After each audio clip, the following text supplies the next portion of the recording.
Ako si Jane Casariana. At naman si George Carino. Hatid namin sa inyo ang pinakamainit na balitang serbisyo. Para sa mga kapamilya natin sa Middle East. Narito ang ulo ng mga balita. At iba-ibang klase ng magkamula sa iba't ibang bansa tapos sa Mango Festival sa Alain, UAE. Sa Mango Festival sa Al-Ain, UAE. Yan at iba pang mga ulat sa pagbabalik ng balitang Middle East.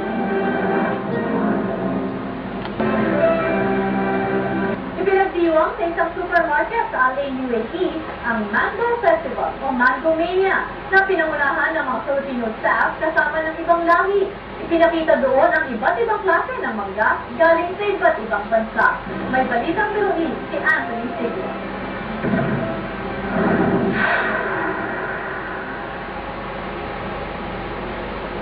Sinalubong ng mga Pilipinas staff ang kanilang mga bisita at mga customers para itatikin ang masasarap na mangga na nagmula pa sa ibang bansa. Naging makulay ang paligid dahil sa mga kasuotan at mga dekorasyon. Parang mga supporters ng kandidato ang mga kumakuha nito. Ang iba naman ay busy sa pagpapatikim ng mango shake. Iba-ibang kulay, iba-ibang laki ng mangga na galing sa iba't ibang bansa.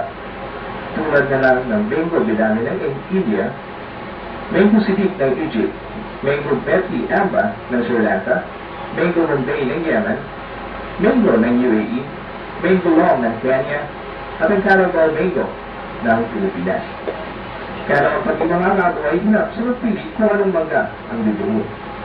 Ikinakita rin dito, ano ba pang pwedeng paggamitan ng mango tulad na lang ng tinapay na ito. Ilamang na kanilang sponsor na si Rashid Ahmed Al-Mutawa Al-Nayri kung ano ang benepisyong dulot ng mangga sa katawan ng tao.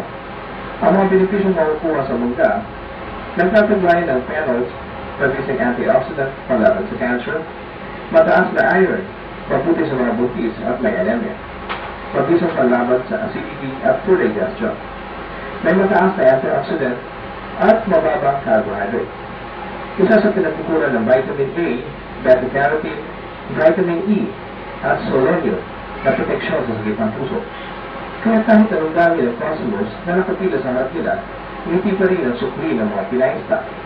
Hindi pa sa mga mukha nila ang pagod at puyat, kaya naman kapag ganitong pagkakataon, mga Pinay pa rin ang laging pagsabak sa harap.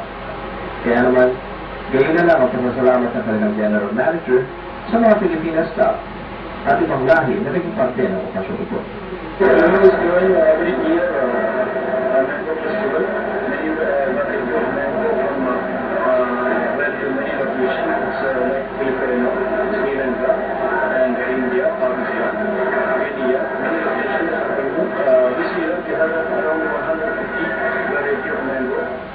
Kaya naman sa bandang huli, hindi napigil ng mga bisita na tikman ang masasarap na pagkain.